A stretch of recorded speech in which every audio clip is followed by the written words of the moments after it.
topics and opinions expressed in the following show are solely those of the host and their guests and not those of W4CY Radio, its employees, or affiliates. We make no recommendations or endorsements for radio show programs, services, or products mentioned on air or on our web.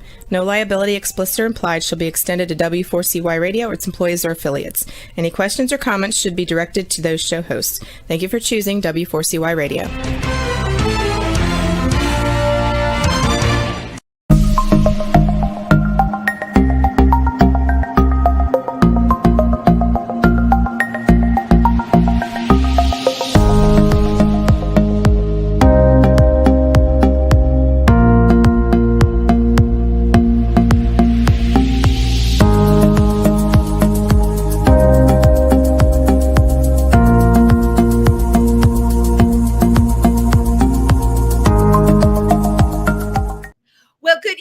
Everybody, and welcome to Triversity Talk. I'm so happy to have you here with me on Wednesday night. I feel like it's like a date night, right? 7:00 every Wednesday. Be there or be square. So tonight we are keeping things local at Triversity Talk.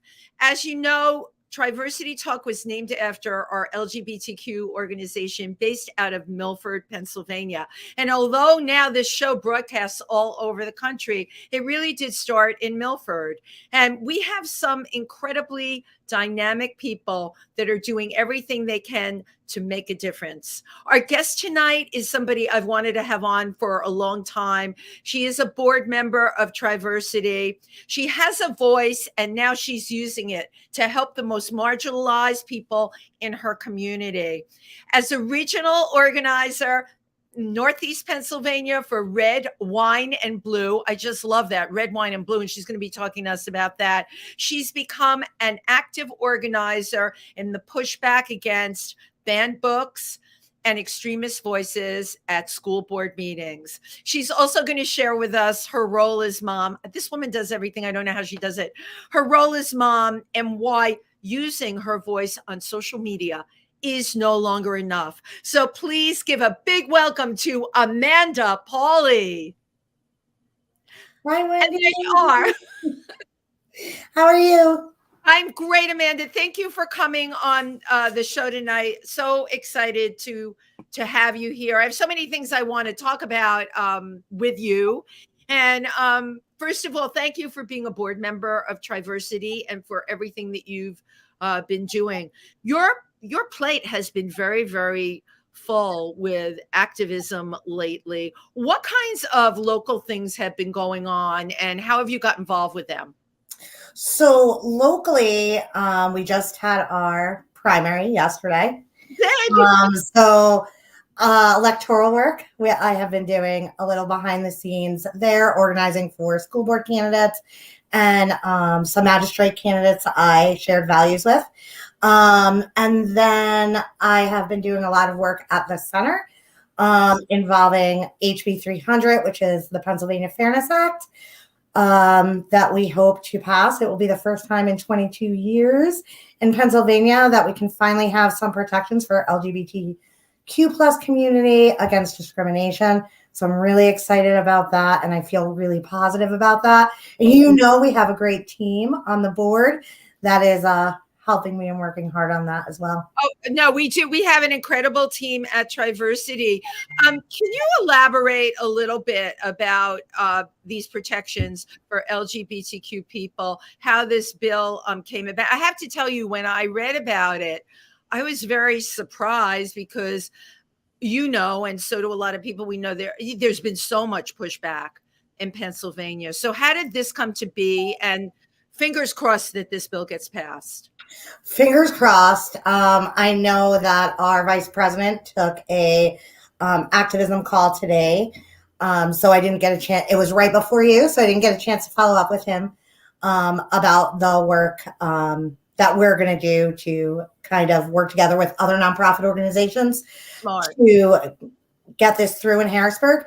I do know that what we don't have now is anti-discrimination laws that protect our LGBTQ plus community specifically.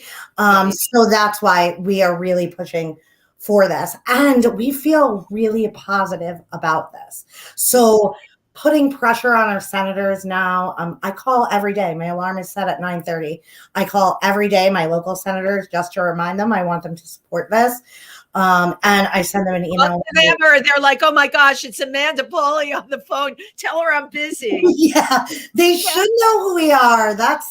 They should be held accountable, and we're their constituents. And our voices is our power. So I definitely want to make sure they hear mine a lot of times. Right. It's amazing to me because you're really taking it down to a personal level, right? They should be taking our calls. And what you're talking about is really the power is in the hands of the voters in many, many ways. And you're a constant reminder, I'm sure, if you're calling all the time, that they have to acknowledge the people. That at the end of the day, we're the people that go in, we vote, we make the change. Were you happy with the turnout of the elections in Pike County with school board and magistrate? We had a few different categories. How do you feel about how things turned out? I feel really happy with the way things turned out. I know that we had some really extreme candidates on the ballot. We do, yeah. And they on our primary ballot, and we were able to keep a large majority of them off our primary ballot, or our general ballot as we move into November, which is really good news for us. We were able to keep the two candidates we really were hoping to get for our school board onto the general. We still have a long we're going to have a long road ahead, and we're going to need to mobilize more. But overall, I'm really happy. I'm really happy with the turnout we had. I'm really happy. Now we need to look and see who else do we need to reach, and how can we get them engaged in the work that we're doing? Yeah, absolutely. And you and everyone who worked with you really should be applauded for their efforts, because I know you never let up. And really, that is what it takes. I look at Milford, or I look at Pike County, as it's not just a place in Pennsylvania. To me, it's reflective of what's going on in so many areas all over the country. But, big win for you guys that you're out there and spreading what you know and spreading the truth. And hopefully that will result in things going the way that they need to do, so that we have equality and fairness for everybody at the end of the day. Yeah. I have to ask you, so when, little Amanda, were you this kid that, if your parents told you to do something, you asked them why? Were you that kid? I was raised, you guys would have I was raised in a really conservative home, and my parents are still extremely conservative. And I was raised in a Italian Catholic conservative home too. Conservative. Did you go to Catholic school too? I did, yeah, for a little while. And what did they do with you in Catholic school? And I know. And it really wasn't until I think that I always was, and like too, I went to college in Manhattan. So it was 9/11. I still felt very Republican. Wow. Wow. Yeah. And I did, and it was Hurricane Katrina for me, and seeing that devastation there, and just seeing the lack of care for Black and brown people. And that to me, that's when I started to really be like, is this? And the way our leadership just talked about them, and well, they were the them, it's the them, right. It's the they, it's they're out there. And as long as it's not affecting me, it's over there. There's a lot of that. And that's when I was like, I don't know if this feels right to me anymore. But I was not really involved in politics at all. Really interesting. Yeah. Oh, and yet, since I've known you, it's like, oh yeah, Amanda just jumps, you really jump in and you commit. Now, how have you juggled all of it? You've got three kids on top of this. Yeah. How does that affect you and the way you look at what's happening in the world?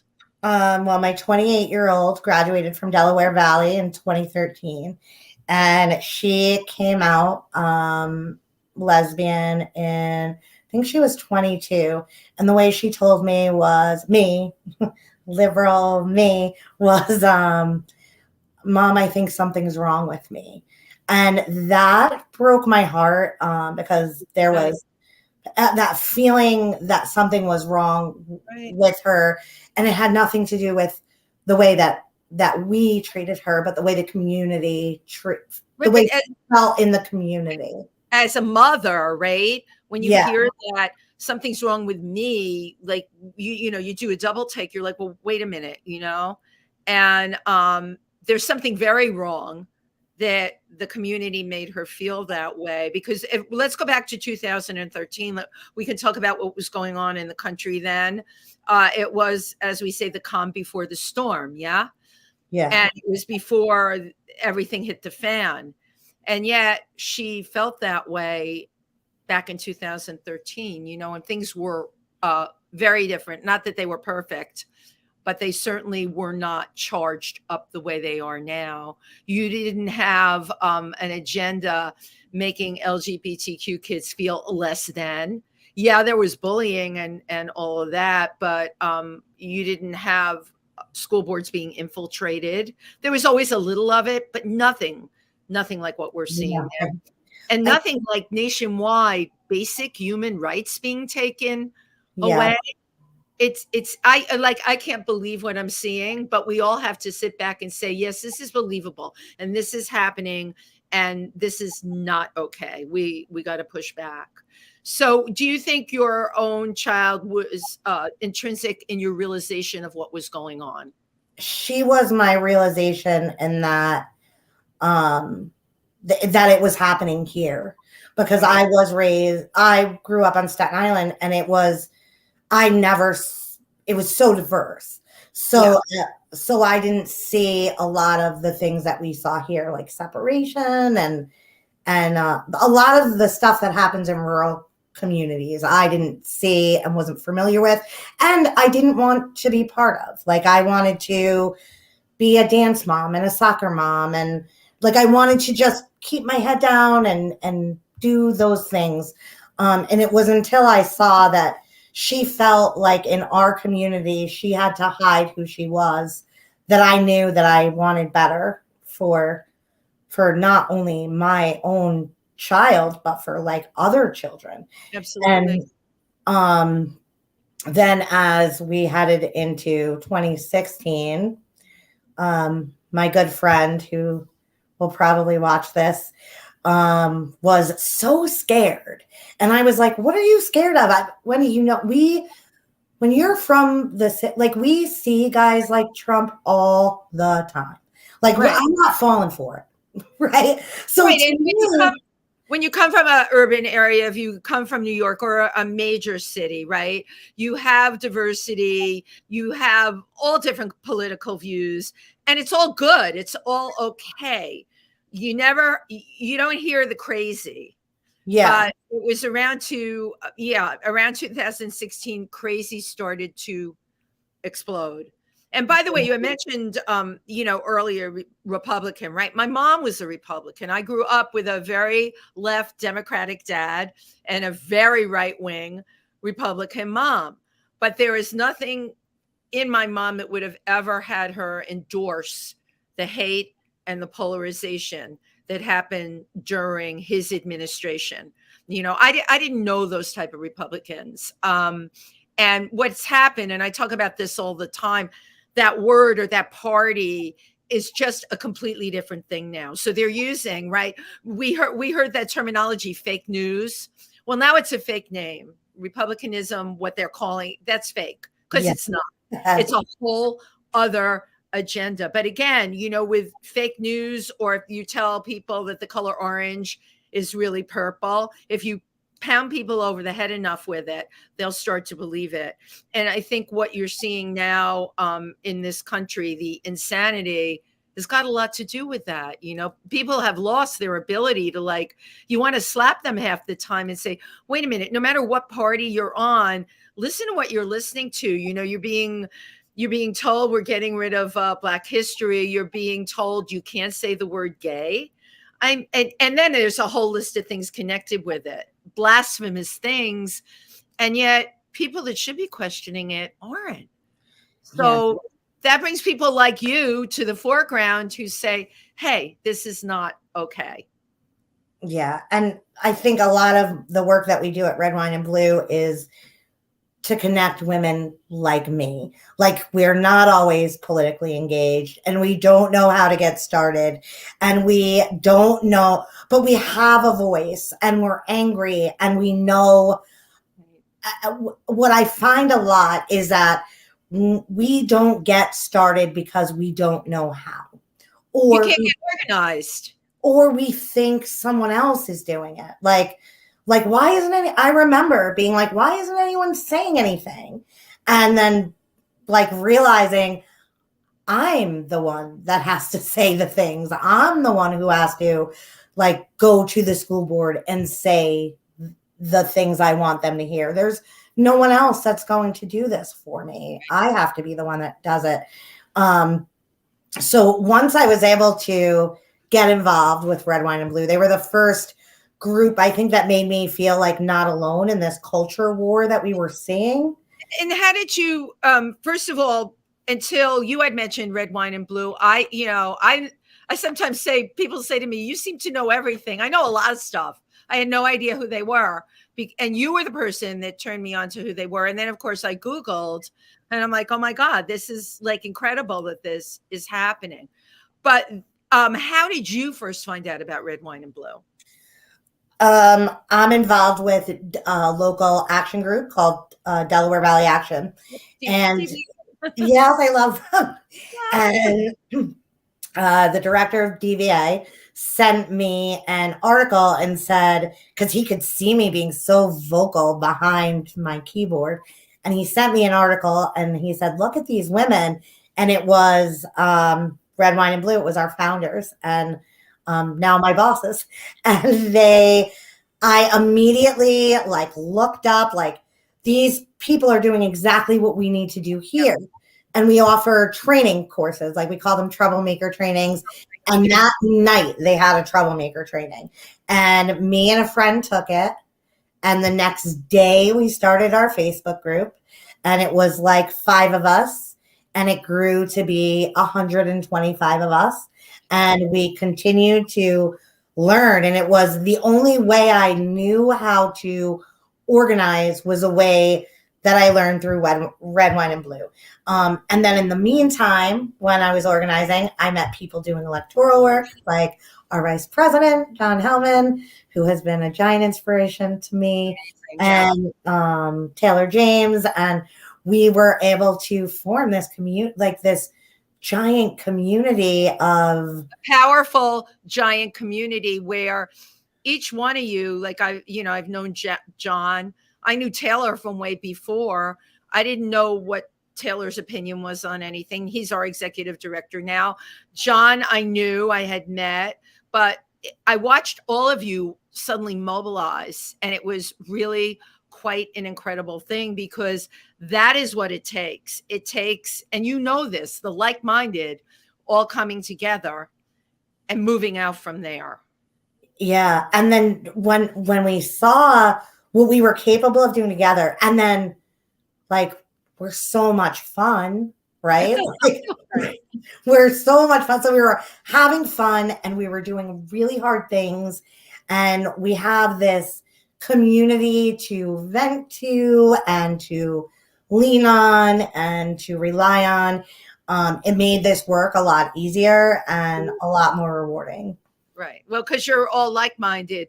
I would like to know, and I'm sure our audience would as well, the history of Red Wine and Blue, when they formed, who were the key players initially, and where they are at now, if you can elaborate on them. Sure. Our founder is Katie Paris. She started the group in 2018. And the same, like, that's where the wine came in, was like over wine, organizing with friends. And then Mitch McConnell had made a really crappy comment about that we have a suburban women problem. And that's when we were like, Okay. Suburban women problem then. And we're located now in actually 5 states now. We just have hired our new state director for Virginia. She Fabulous. started today. So we focused on swing states when Roe was overturned. Okay. That's when I was hired on in August. And this was to mobilize women, trans women, and non-binary people. That is our lane in this work. So men are always welcome, but where we want to get out the vote is women just like me, who are not politically engaged, who kind of don't really know what's going on, but they know they want to do something, but they don't know how. And we teach them how. So we're in Michigan, Ohio, North Carolina, Pennsylvania, and now Virginia. So wow. Yeah. Well, congratulations to them. And you brought up a good point. There's so many people that want to do something and they don't know how. And unless you come across, you were very lucky that the person from Delaware Valley Action, Ed, turned you on to this group, which they were out of DC at that point, right? They were doing this work in Ohio, but their article was in the Washington Post. Washington Post. And he sent it to me, and then I Googled everything I could. I saw they had a Facebook page in Pennsylvania. I joined them. I got to be my state director now. My boss was like my coach through organizing.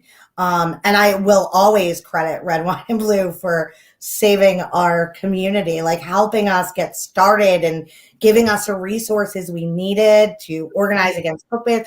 They were doing this work already. So it was good to not have to make our own playbook. We had one for us. But the fact that they formed in 2018, and from what you're telling me, they're very grassroots. Yeah. Okay. And we've seen this work, right? Two people have an idea. They don't have an MBA. They don't have a master's degree, but they have a passion and they have a determination and they have a goal. All right. And they meet with like-minded people. And I mean, look at this right now. This is really, really incredible. The states that you formed in that are swing states. And what will happen from your mobilization is for the women that are out there that really want to be able to do something. You know, it's easy for all of us to get behind our keyboards. We see this all the time with these Facebook groups. And as you have, I've read horrible things. I cannot even believe that people have the audacity to write such vile, hateful things. Even, you know, our organization, Triversity, people that go on there and I see, I will never engage with them. All right. Because I imagine what that person looks like that wrote that and say to myself, you are a horrific, uneducated human being. And thank God I've been able to get through most of my life, not even speaking to someone like you. I don't want to talk to someone like you. I don't even want to change your mind. I just want you to go away. But what we've seen through social media and what we've seen through the last administration is those people were empowered. And now we are watching it, you know, we're getting close to our election and you're going to see, they're going to crawl out of the woodwork again. And I think what I don't like is, you know, like what's going on in the state of Florida. Somebody should just like slap him. Take I can't just like, take it. Yeah. don't even put him. My whole thing has been, don't even put them on TV. Don't give them media coverage. Don't do anything. Yeah. You know, why are we giving these people media coverage? We're giving oxygen to a fire that's already burning. And they don't care if the media is good or bad. They just want it all. And then their base just feeds off of it. And it's more hate out there. It's so hard to control. It's so hard to control, but you know, we always, right, we point the finger at Fox because they are the most outrageous. But I'm a person that was a big watcher, CNN, MSNBC, and I find that when I turn off the sound, I've done this, and watch what was happening on the screen, I want to say, what the heck is wrong with you? Why are you sensationalizing everything? Why can't we just get, like your organization, Red, Wine, and Blue? It's basic. It's got a basic premise. It's people trying to do this thing. Why can we not have our media be the same way? Why does everything have to be sensationalized? With the way the newscasters, their voices go up and down, or the music, 6 o'clock news, it's all for shock value. And that has not gotten us very far, I feel. And nobody is getting ahead because of it. No. We need to all have some place that we can totally go to get news. I love that you're involved with this organization, and I love what they're doing. I would say they have their work cut out for them now my God, before the election. We just launched a new campaign called Freedom to Parent 21st Century Kids. And I have goosebumps talking about it because I am so excited for this, because this is how we are going to fight back. We are going to have one place for us all to get information. Like if you logged on to redwine.blue now and found Freedom to Parent in our search, you will see resources to all your ask questions. Like, what is a parent's choice agenda? Like this, everything is here for us now. We're having round tables with real guests and real moms that we can learn things from, because that's how we learned. Like when Kansas won, we were like, how did they do it? Let's get them on. Let's talk to them and learn. And we did. And that's how we're getting better. And I have 5 counties, but I'll never turn anyone in Pennsylvania away. My boss knows that. So I have like little grassroots groups just organizing and doing the work and women winning elections. Yes. Like, in local, who have never even went to a school board meeting before, now are running in campaigns. So seeing what we have done already on local level, because we all agree on so much more than we don't when it comes to local issues. So if we can connect there and we can start having uncomfortable conversations, local issues, it gets easier to talk about the top part of the ballot.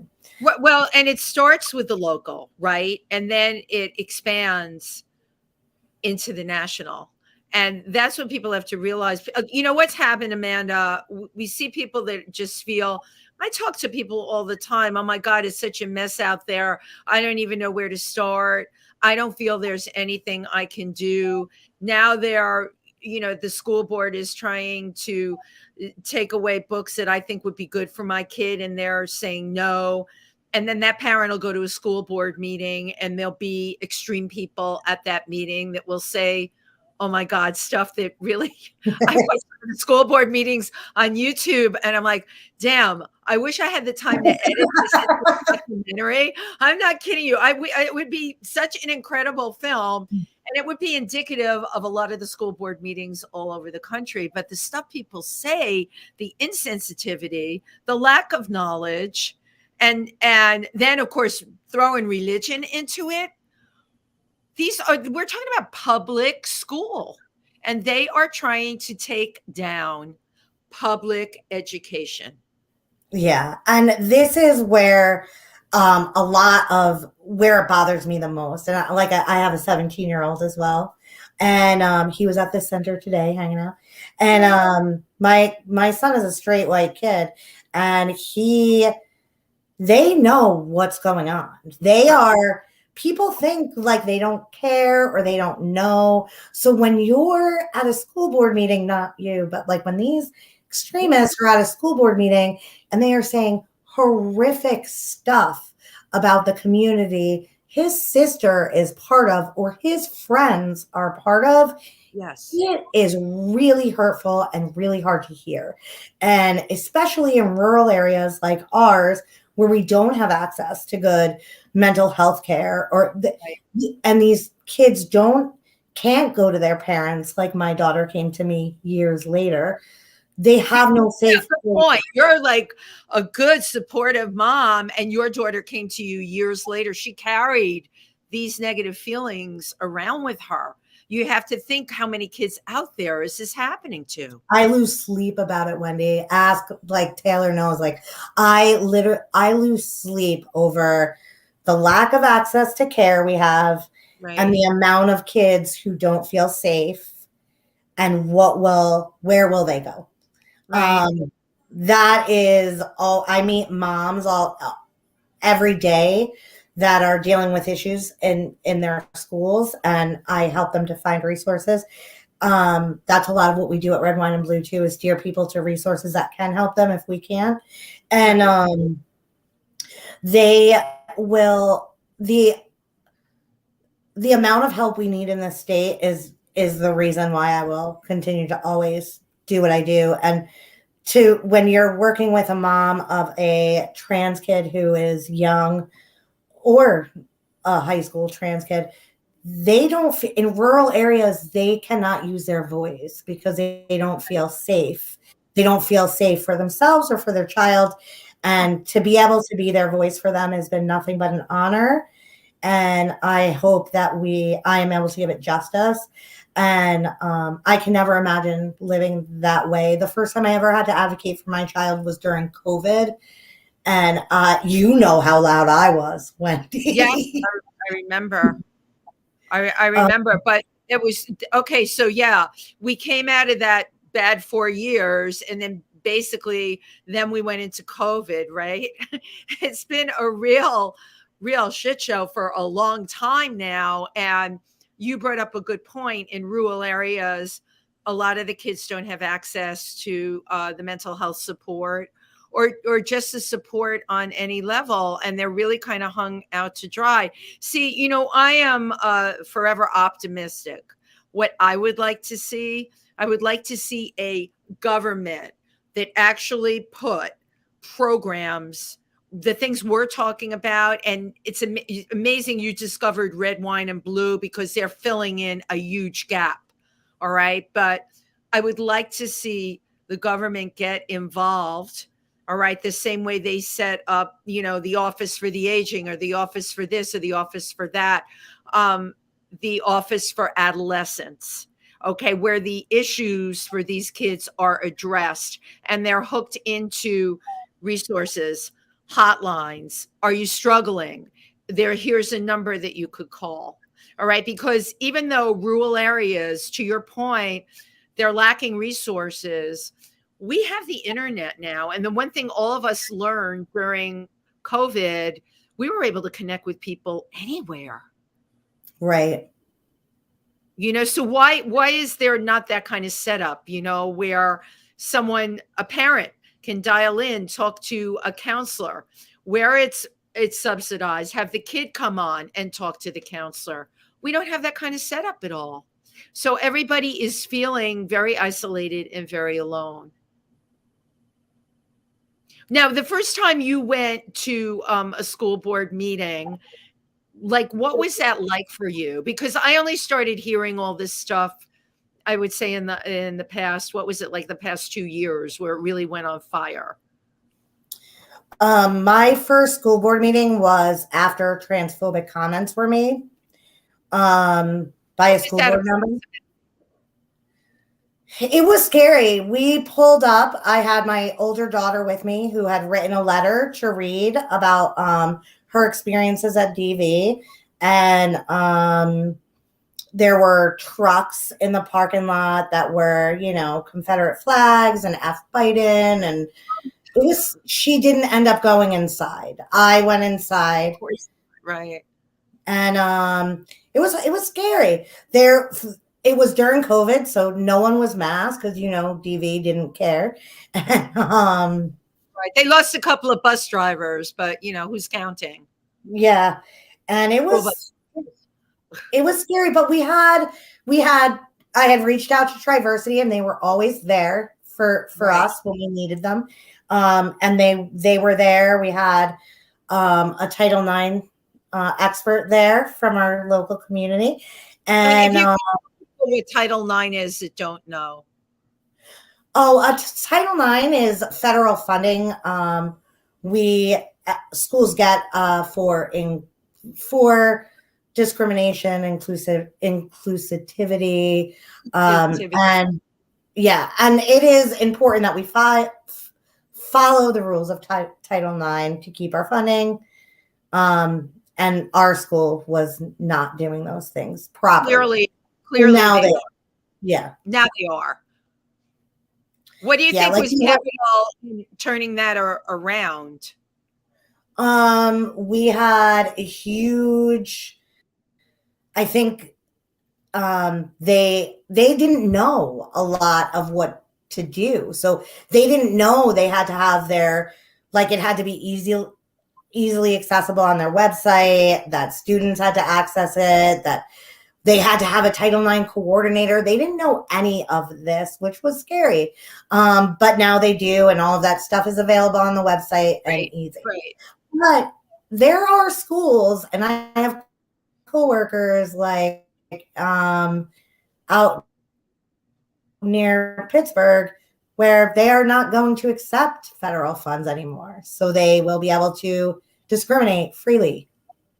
Okay, but that in itself is this is wow. That in itself is so. How are these schools? How do they plan on running if they're not going to accept federal funds? So they could raise taxes, or what that will do. And like you said, this in the beginning of our conversation. So when you raise funds, you have to cut programs, which will send parents to charter schools, which defunds public education. So this is all, like you said, part of the plan. It's part of the plan. Right. Yeah, and this is something they talked about doing early in 2020 in Florida, and we've seen it from trickle down across the state. And I tell everyone, if it has not happened in your neighborhood, it's going to happen. Especially we know what the agenda is in 2024. It's parents' choice. If it hasn't happened in your school board, it's going to happen, and we need to pay attention. And there's other ways besides going to a school board meeting and reading speeches. There's ways that we can get involved that you can feel more comfortable, because it's all hands on deck now, and these are our kids. So that's why I'm so passionate about this. Yeah, no, I mean, that's a t-shirt, all hands on deck. It's our kids. Yeah. So from your experience, I know you were very vocal at the school board meetings regarding banned books, the bullying, how LGBTQ plus kids were being treated. Do you feel that by being so vocal, and Taylor James also very vocal, John Hellman, and anyone else from our group that jumped in, do you feel it really raised a flag to the people that were the perpetrators of such crazy ways of looking at things? Do you think it made them stop and think about their action, or they just realized they couldn't get away with it anymore? I think that for our school board, they realized that we knew too much. We have a very conservative school board. We're 8-1, and they're very conservative. And then we had the people who were wanting these books to be banned and making these horrific comments to our trans community.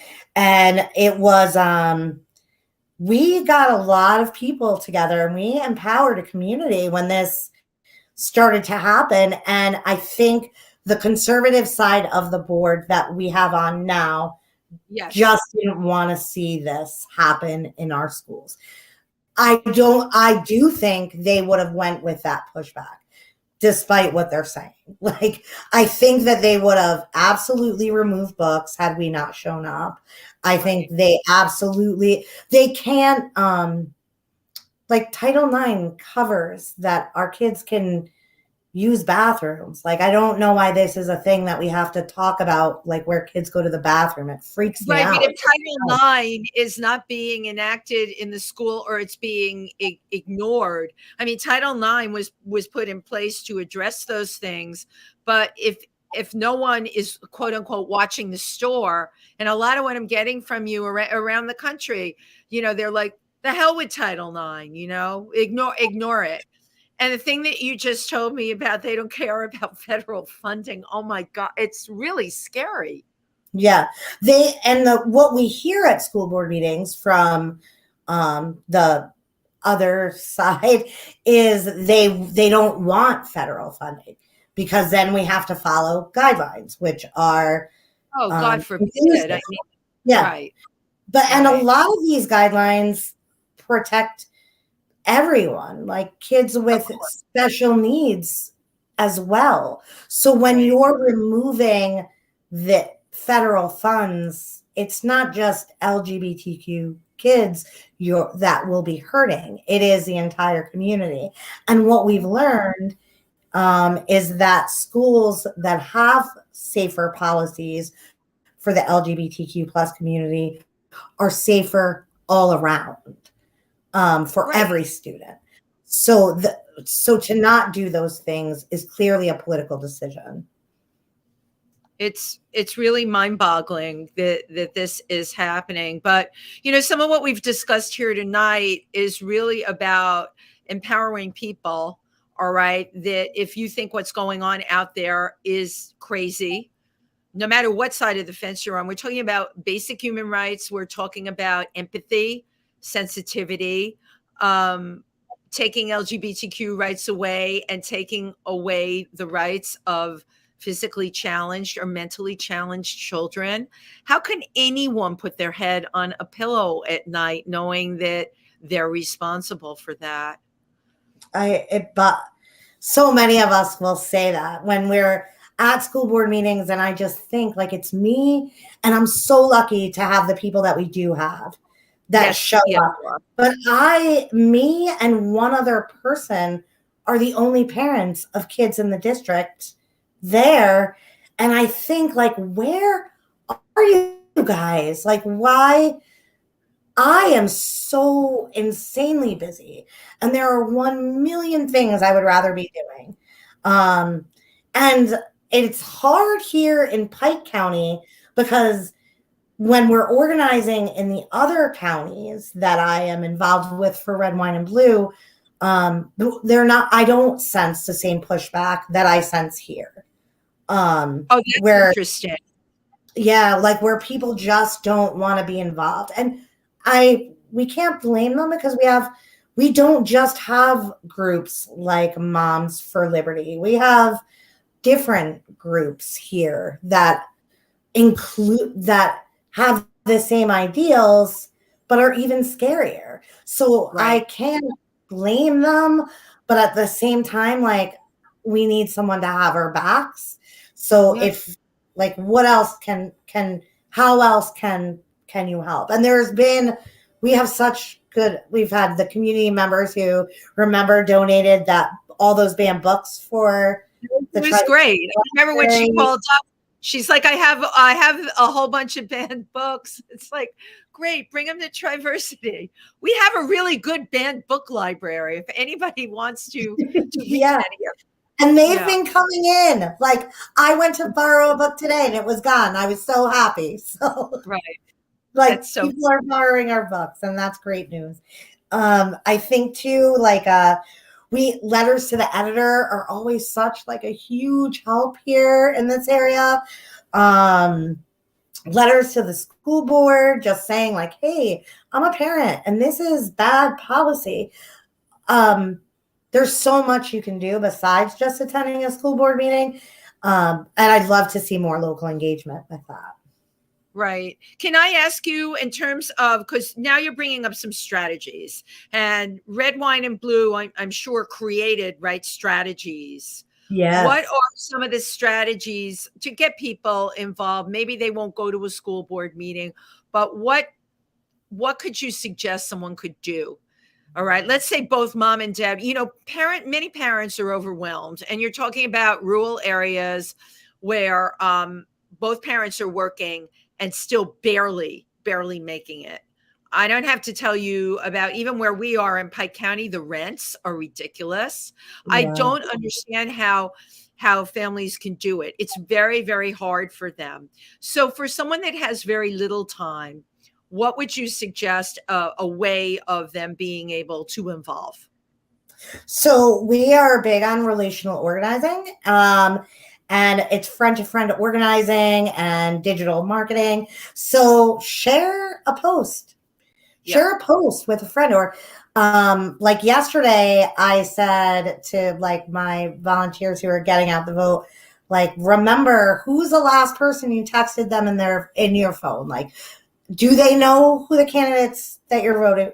Do they know who you're voting for? Do they know why? Do they know why you have the values that you do? Like, do they understand why this election is so important to you? And that's how we organize with our friends. They're going to listen to us more. And I hear this all the time too, but like, you guys are my friends. There's other people we talk to during the day, whether that person is the cashier at Turkey Hill. Everyone knows I do this, and it's embarrassing to my kids. But I'm like, did you get out and vote today? Do you know who you're voting for? We all have that one person we see all the time, and they're not just someone we talk to about politics, but it's the house is on fire here, and now is a time we do it. And especially from the incident we saw the other day. Like, What I heard about the incident the other day is an extreme right group that was involved with January 6th put a huge banner up on a mountain where it could clearly be seen coming out of Walmart or anywhere on the 3-lane. the high What school.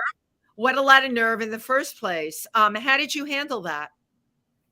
So my friend texted me, and we were on our way to watch our boys who are 17 play soccer for the last time on Mother's Day together.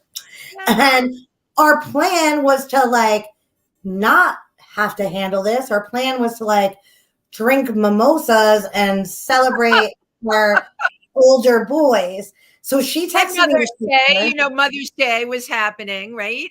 Yeah. So she texted me the picture. I was 2 minutes away, and she said, "Did you see this?" And then as soon as we got there, like she was like, "I'm texting." We had climbed the mountain prior, but from a different location that we knew was a lot further. I had sent it to Taylor, and the minute I sent it, he was already mobilizing, like, "Come get me. We're going to get it." And then my friend was, she's a avid hiker. She was like, "I'm trying to find out how we can get up there now." And she was looking at it. Her son had one more soccer game to play. I dropped my kids off, picked up Taylor. We climbed the mountain. We took it down because not on our watch. Thank you for doing that. I mean, it's the fact that it was there in the first place is scary, but also, you guys took a risk. And this is something I think about a lot, how do we voice our opinion without being targets? People are crazy now. They'll do crazy stuff. Again, January 6th was a good indicator to storm the Capitol. I mean, I just couldn't believe it. Right. So Right. a lot of these groups we know will stop at nothing. And, we really I love the work that you do. Continue to do it. And thank you, Red Wine and Blue, for everything that you're doing. Triversity is amazing.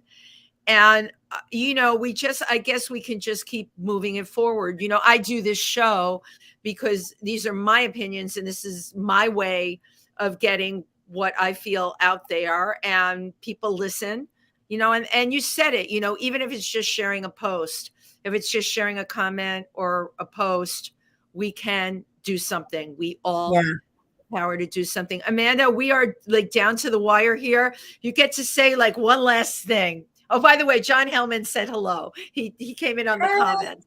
Hi, John. What would you like to tell people? I would like to tell people that when you organize with the people that you like, it is so much fun and so rewarding. And like, come, Wendy, we have so much fun, right? We do. Yeah. We do. But it's also about getting the job done and having we get the job done and we do it having so much fun. Right. And before you go, can you tell us how people can find out more about Red Wine and Blue? Our website is redwine.blue. And we have tons of menus there. And always, if anyone wants to get involved locally, you can email me at amandapauly@redwine.blue.